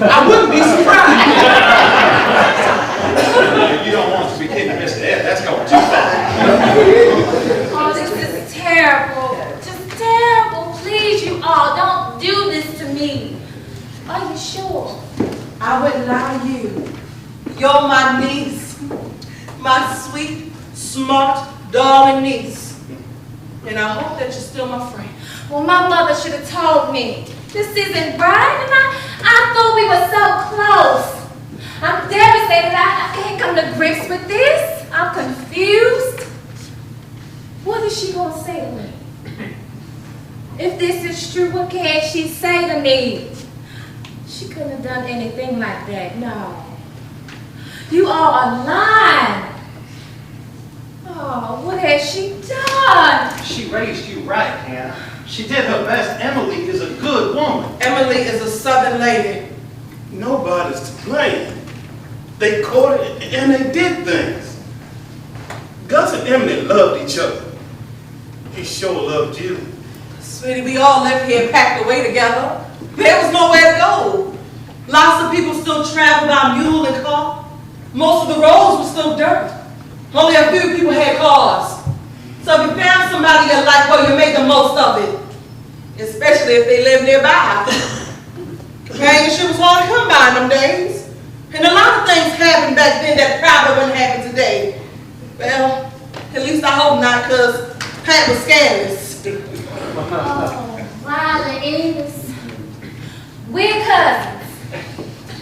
All the thoughts I've been having about you. Oh. You stop them thoughts now. So will I. You both stop. Y'all don't have a choice.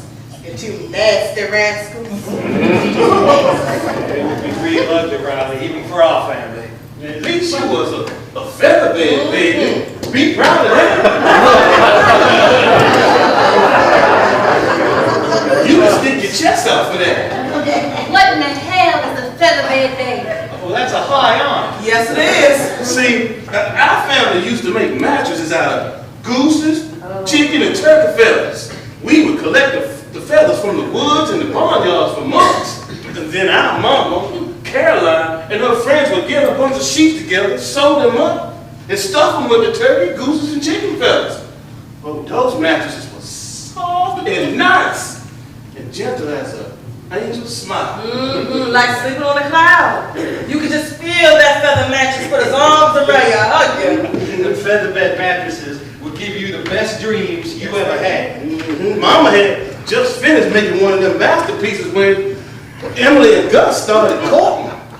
Mama put the mattress on the back bed in the back bedroom and told us not to lay on it for 2-3 days. Well, Gus and your mama Emily got hot in the pants and snuck in that back room and had sex on that mattress, which is where they made you. Dang, that's actually kind of romantic. Romantic. Making love on a mattress stuffed with chickens and feathers and turkey gooses feathers. Probably suppose I told you that you were a barnyard baby, Mr. Romantic one. Please don't play with me like that. I'm already looking at 20 years of psychotherapy. Those were the times, Hannah. At least you were made in a house and not a cornfield or back of a horse and buggy. You could stick your chest out for that. You were probably one of the few featherbed babies in the county at that time. You can stick your chest out for that. No idea what that means. And means that you're proud. Well, I feel like sticking a needle in my chest, getting a huge dose of morphine and sticking the needle straight in my neck. You all knew this. My mother knew this. My father, the man I thought was my father, knows as well. I'm the only one that the dog come. This is not fair. I'm calling my mother, because me and her have got some cussing to do. Before you start cussing, you got another relative you should know.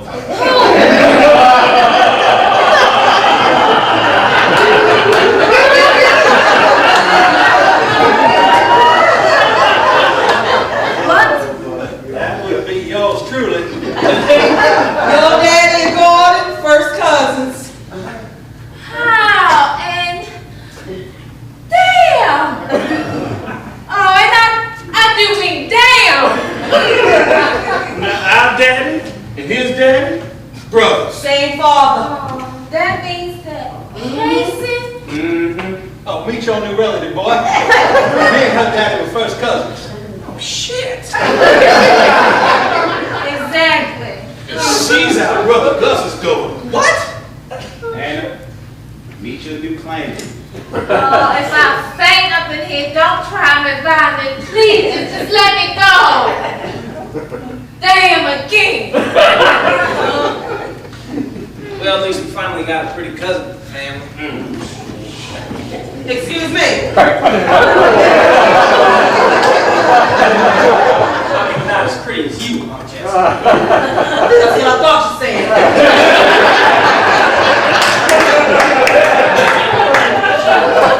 In all my studies and research in the medical field, I have never come across anything, disease or human, remotely resembling this family. And I do mean you, Pat Ennis.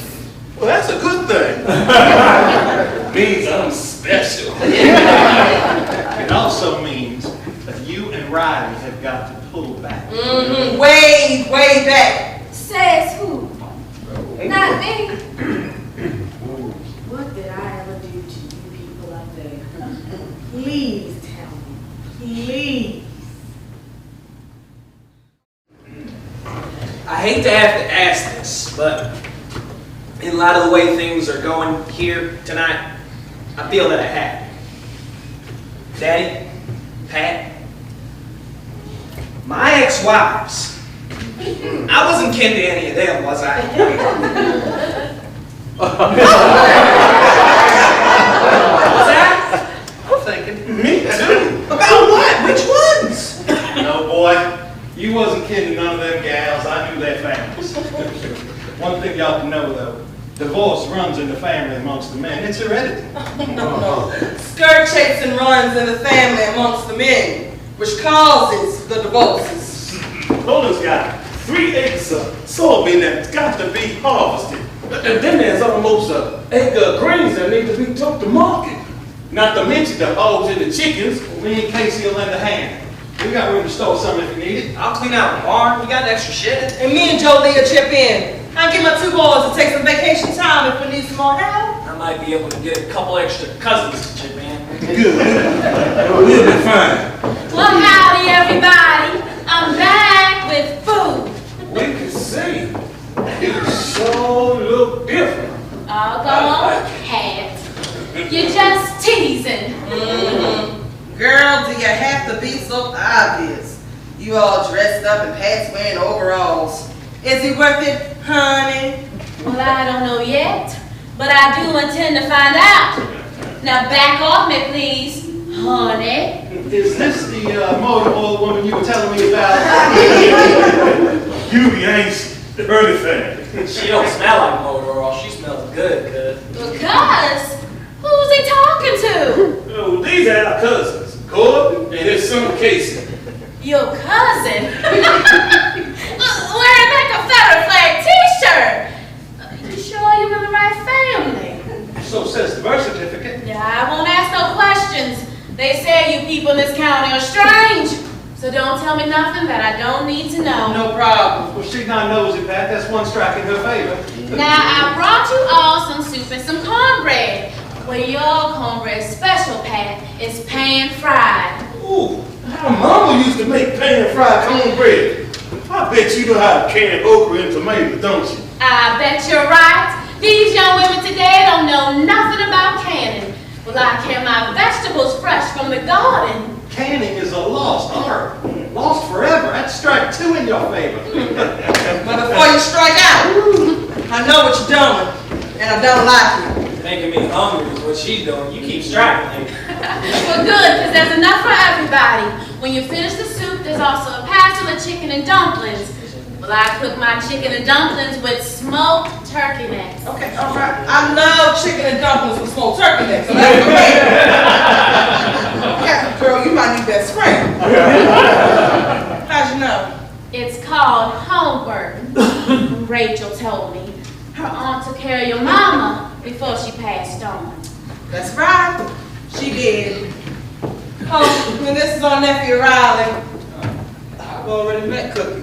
Ah, I can see the family resemblance. Well, then all of you. Well, maybe not the hair. I'm off to see my sister. I'll be seeing you later, Mr. Pat Ennis. My Cookie. Ooh, you got a great future behind you. What they can. You can't ask this family a question like that. Who? My family and your mama. Let me see. Go, Jesse? Now, Cousin Samson married Lila, and Lila's daughter married Percy, and Percy's son married Lizzie. And there's Cindy Bell, she married Zeb, and Zeb's daughter Carrie married Cousin Jimmy. Don't forget Lonnie. Married his second cousin Peaches. Second cousin twice removed. Right. Then there's cousin Billy's daughter Jasmine. Goodness gracious, does it ever end? I'm never dating another woman from this state ever again. We just getting started. Then there's cousin Herb, he married Tina, right? Right. So, now, they weren't kin. When our mama got sick, your Aunt Marsh was a big help to us, Rachel. I talked to my mama Pearl, you know, the one I thought was my mama. She told me that Louise was my real mom. Lester, he just looked down at the floor a lot. All this time I was thinking, this woman was my mama and she was really my aunt. I can't believe they didn't tell me. All this time, I feel like a plumb fool. And I'm hurt. I had to find out from the likes of you, Pat Ennis. And you know what? You gonna be hurt too. Cause when Lester and Pearl found out, they was cussing you with every breath in their body, cause you told them. They'll get over it. And so will you yourself.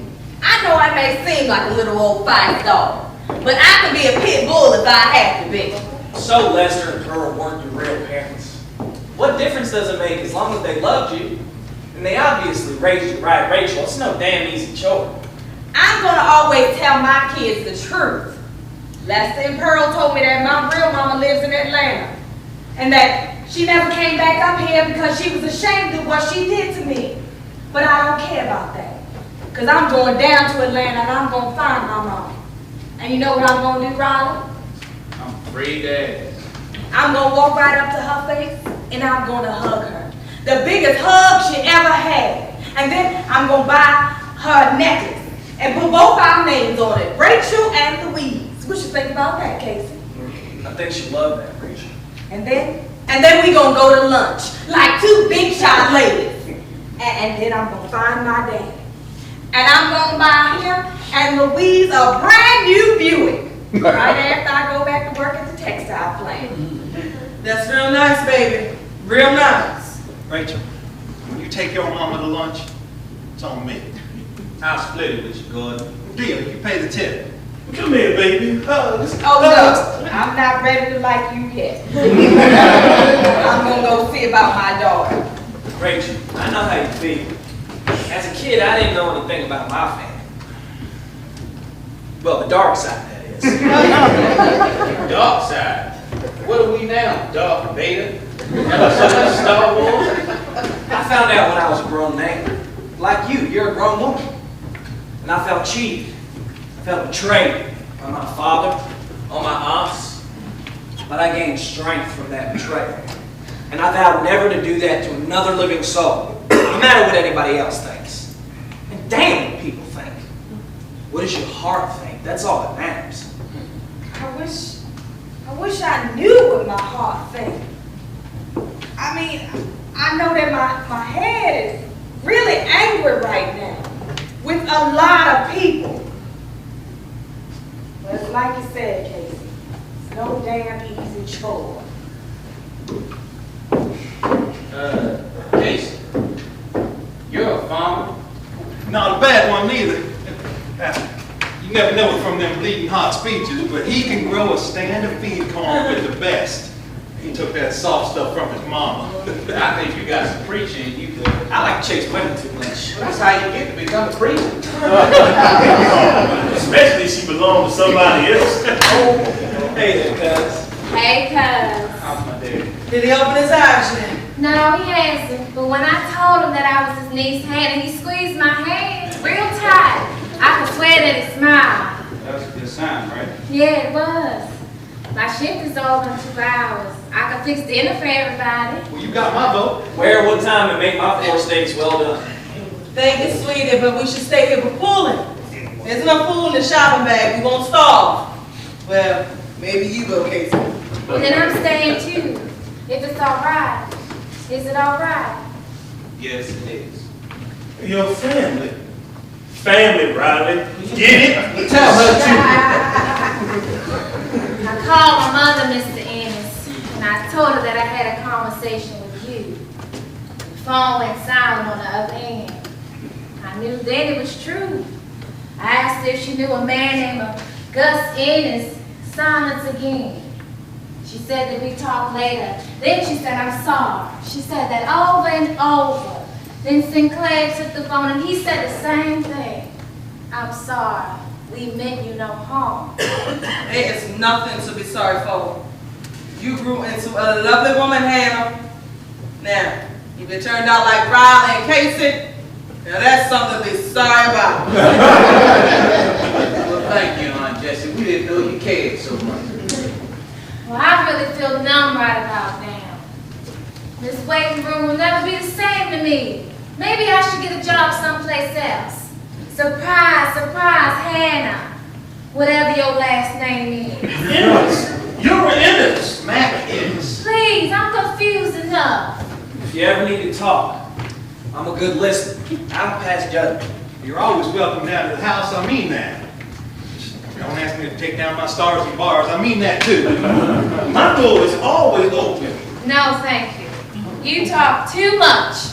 Dogs on the street probably run when they see you coming. Now, why did you all wait so long to tell me this? Time wasn't right. Today, it's right. Amen. My sister, Clara, my sister died a while ago. And I was rubbing her hands and I could feel that something was wrong, that she felt cold. I covered her with that blanket that I made for her. I called her name. Clara, I said. She never answered. She just slipped away, quiet, peaceful, Clara-like. The prettiest smile on her face. But she's gonna make them other angels real jealous.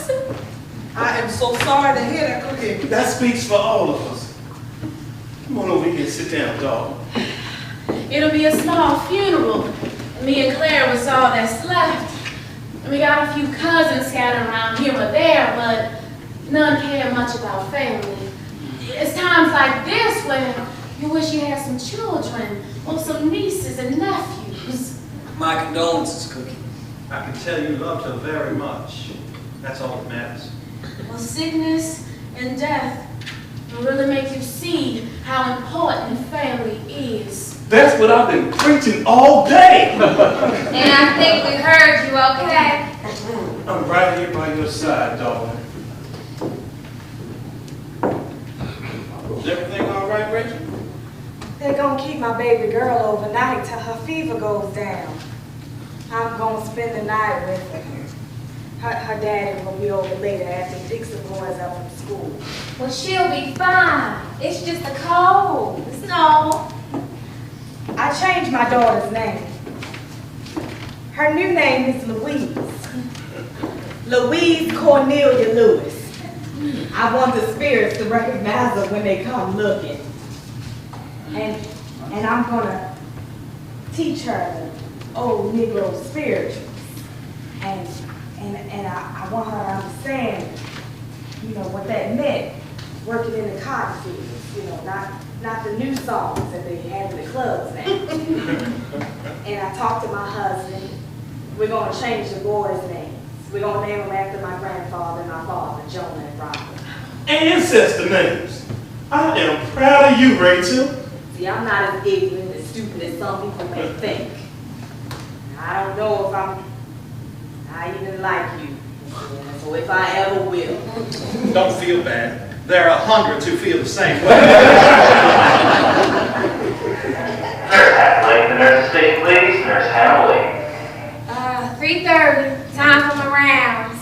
Now save me some food. Now I mean it, Riley. I will, sweetheart.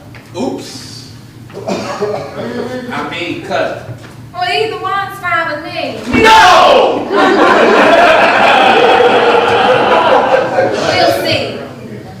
That's Nurse Hannah Ennis from now on. Mac Ennis. Well, I can stick my chest out for that. Now hold on. Nurse Hannah Blake, who used to be Hannah Jones, just said she wants to be called Hannah Ennis from now on. What does she? No. I've heard enough for one day. Just leave me in the dark, Uncle Big Mouth. I think he has a lovely mouth. Why, thank you, my sweet magnolia blossom. Mother Hall, I thought she was grieving over your dead sister. Now that wasn't necessary. Look at this. Doggone it, they ain't trying to make some newfangled automobile gasoline out of corn. It's called, No. That's what I said. Ethyl alcohol's gasoline of the future, Mr. Anderson. Look at this, Gordon. Look what the price of corn gonna pay per bushel a year. Look, Jesse, come here, look at this. Well, buddy, I have not seen these kinds of good prices in years. Let's see. Okay, all right, I like these prices. Somebody was telling me and Clara about this. Gordon, Jesse, I just made up my mind. We should all pitch in and plant 30 acres of corn this year. Corn prices gonna go sky high. I'm with you on this. It's a deal. Count me and my husband Then in. count me and Clara in. Well, after I make her funeral arrangements, oh, they're everywhere, lots of them. Oh, Robinson, that back with Robinson family that live out in the county? dozens of them. That's all one family? There must be something special to get a Robinson to come to the hospital. They don't ever get sick even after going barefoot all day. Look out the window over there. Let me see. Oh, Lord, they're everywhere. Like maggots. Look. That barefoot lady, she carrying 4 babies at one time. What do you think they want? So don't ask me. They want cookies. Uh-oh, what do they want me for? Oh, Pat, this is gonna get good. Come here, Cookie. You see that big one standing over there near the bank? Yeah. Well, he told me that the Robinsons came to see a sick cousin, and her name's Claire. Oh, No! Yeah, he said that Claire had a sister named Cookie, and then Uncle Bernard Robinson's children. No, you No, all! don't tell us. You tell them widows out there. And I thought I had problems. He's mistaken. My sister Claire and I are Whitakers from across the river in Bladen County. And I told him that, but he said the Whitakers raised you, but Uncle Bernard Robinson was your real daddy. Well, that's impossible. I know my mother and my father. Maybe you do, and maybe you don't. 2 more truckloads of Robinsons. Cookie, honey, pull off your shoes. Cookie, don't you see? This can be the family you've always wanted. This can be good news. Boy, please! This is worse than bad news. No, this is a terrible, terrible mistake. I'm right here for you. If you need, you can count on it. I'm with you, Cookie. Me too. They want you to come outside, Cookie. I can't go out there. Do it, Cookie. You can do it. And tomorrow, whether my father is breathing or half breathing, we get the hell out of here. I can't. I just can't. Well, I guess there's something worse than being a Robinson. No, I can't think of that. But I'm still not buying this. This is not right at all. I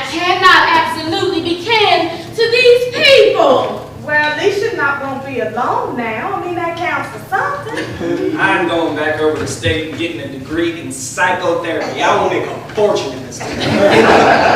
Well, you gonna make a fortune in this family. I still got some of my boys about our family. So much I need to tell my babies.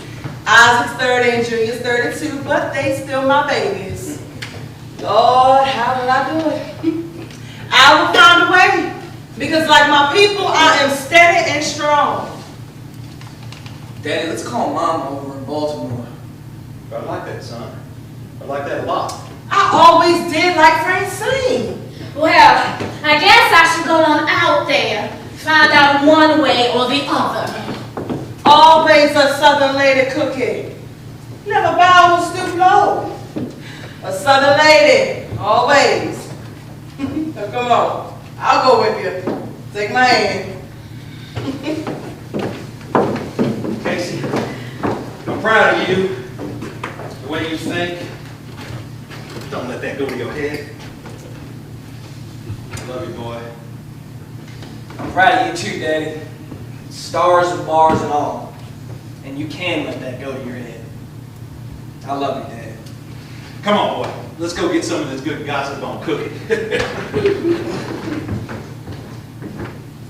Who you all voting for in the next election? Wade in the water.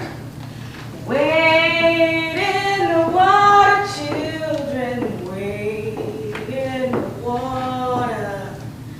God's gonna trouble water. Louise Cornelia. That's an old Negro spiritual. I'm gonna teach about that one day.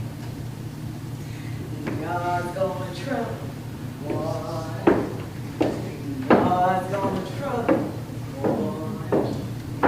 Well, guess I'll pull off my shoes and go out there and learn to like the Robinsons.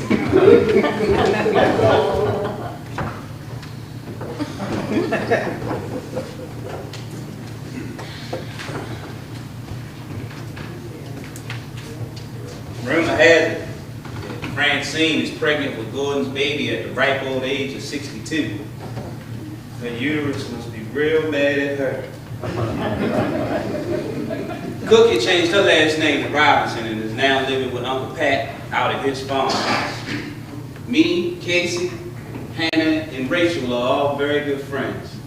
Rachel went back to work for a textile plant and she is saving her extra money to buy her parents that brand new Buick. And we'll probably help her out with the down payment. Aunt Jessie finally got around to telling her two boys, Isaac and Junior, about the family history. They laughed for 2 days straight. Gordon and I finally came to grips with him wearing that Confederate flag t-shirt. See, I found out that all of the male members of my family, both black and white, are eligible to join the Organization of Confederate Sons. My mama's side and my daddy's side both fought for the Union and the Confederacy. I got that information from Uncle Big Mouth. That's what we call Uncle Pat now. A lot came out of my father having that heart attack, other than me almost having one myself. And sitting in this waiting room with so much to be talked about, so much hurt, so much anger, so much truth. And for that, I'll forever be grateful to the waiting room. My daddy got well. Yeah, he's planting 10 acres of corn this year. He also wants to cash in on that new fangled corn, alcohol, gas, automobile thing. And for that, I'm also grateful to the waiting room. Very, very, very scary place. But I got my daddy back. And tons of new cousins.